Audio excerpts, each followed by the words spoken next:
Okay, let's do Him, first of all. New psychological thriller / horror movie produced by Jordan Peele, not directed by, as a lot of people are assuming from the marketing. Jordan Peele's involvement has been quite overplayed, I think. I think people are forgetting this is actually just a film directed by Justin Tipping. Do you think he got it on his desk and went, Well, yes, I'm going to talk about the relationship between this and the rest of Jordan Peele's filmography. Yeah. Directed by Justin Tipping and starring Tyreek Withers, Marlon Wayans, and Julia Fox. I had the opportunity to speak to Julia Fox for this movie. Check out our socials, Instagram and TikTok, for clips from that are going to come out. But Him, the story of Him, is about... the film opens in the 90s, and a young boy who's the main character, called Cameron Cade, is watching an NFL game with his family, and they are obsessed with this. The team are called the Saints, and it's like game day. It might be the Super Bowl. And the star player is Isaiah, who is played by Marlon Wayans. And this kid, this young boy, is like enraptured by him. And his dad keeps saying to him, like, that's the GOAT, that's the guy, he's the best. And in this match, he gets an injury, and it's like quite bloody, it's quite shocking. But then we see through a montage that Isaiah White has a comeback, and he succeeds, and he is like one of the greatest quarterbacks of all time.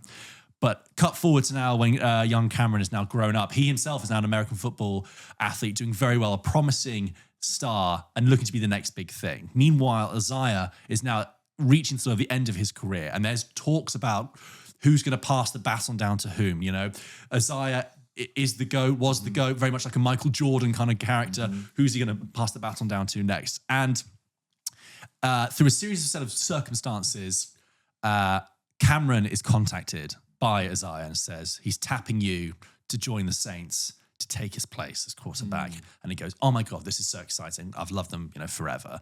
And he says, you need to go to Isaiah's compound where he lives and train with him for a week to get ready for it. Sounds fantastic. That's great. His wife is Julia Fox in this, who is a sort of, she said in an interview, and I did say this to her when I saw her face to face, that she kind of distance herself from her own comments, but it's a kind of the Gwyneth Paltrow of wags is what Elsie is like in this. She kind of looks like Julia Fox, but sells like jaded butt plugs and jade butt plugs and sort of crystals and sort of a twisted weird version of goop, and she kind of drifts in and out of the movie. Fine. We then focus on a week of training at Isaiah's compound, which is a very kind of cult-like, bizarre, almost bunker-esque place in the middle of the desert, full of concrete and harsh shadows. And the sports coach is played by Jim Jeffries, of all people, the comedian Jim Jeffries, the Australian comedian? Maybe. You put him up, you'll be like, oh, that guy, yeah, he's in it. There's also Tim Heidecker. And he's spending. You got him? Oh yeah. You know what I mean? I was really?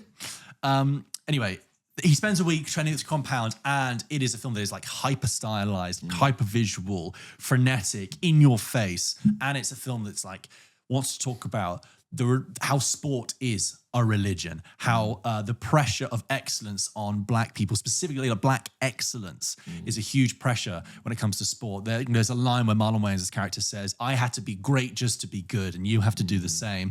A bit like Get Out, this is a film that's also about the commodification of black bodies and how they are treated and consumed and commodified by American culture. There's just one problem.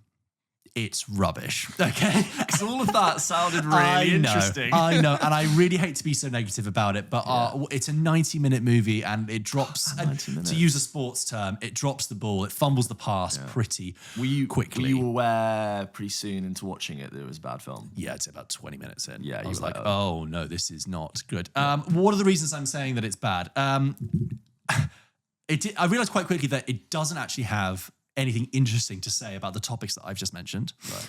And what it does instead, it definitely wasn't, and what it does have to say, the limited amount that it does have to say, it isn't doing it in an interesting way. Yeah.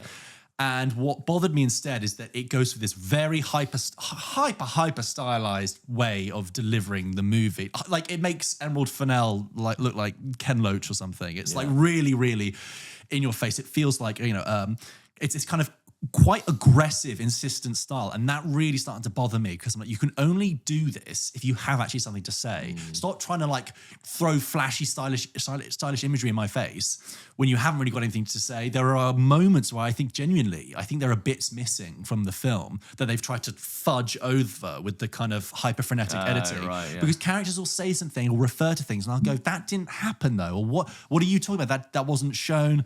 Kind of like the one too many dreamy sequences in Don't Worry, Darling.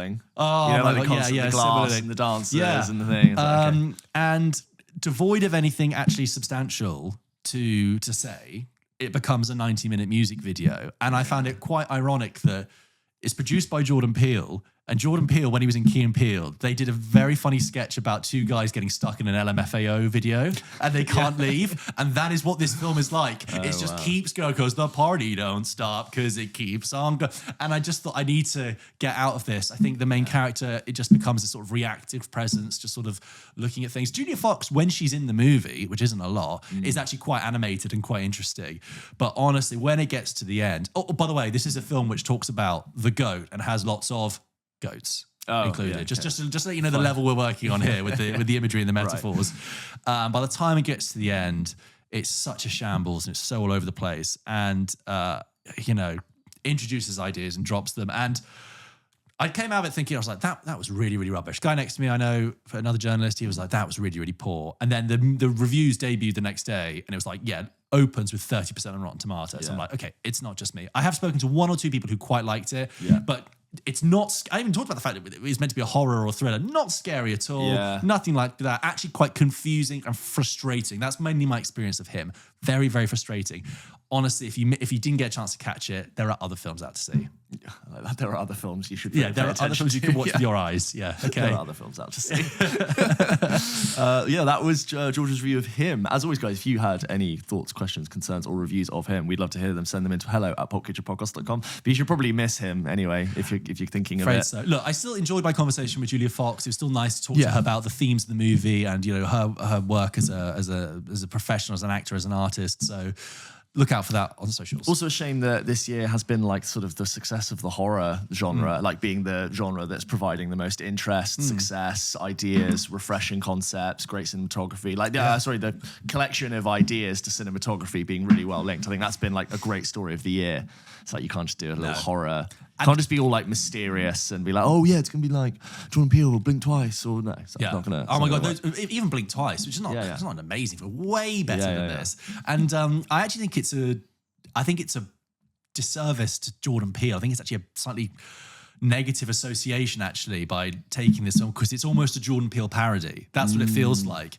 If you watch this film, you'd be like, it's a bit of a Jordan Peele ripoff. And then when it says produced by Jordan Peele, you think, Jordan, you've kind of watered your own brand out. It's kind of like what appeals about a Jordan Peele film has been like, I don't know, sort of parodied or pastiched and sort of categorized. It's like, we can give you roughly kind of this stuff and you think you'll like it. Social commentary about Black Americans about whilst giving you sort of highly stylish aesthetics. We can do that. You like superhero movies. It's Madam Web. Come and see it. It's like, no. Also, I don't want to...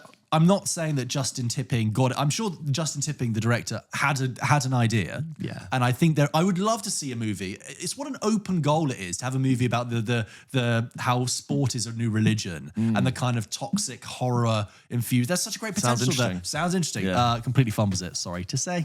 There you go, guys.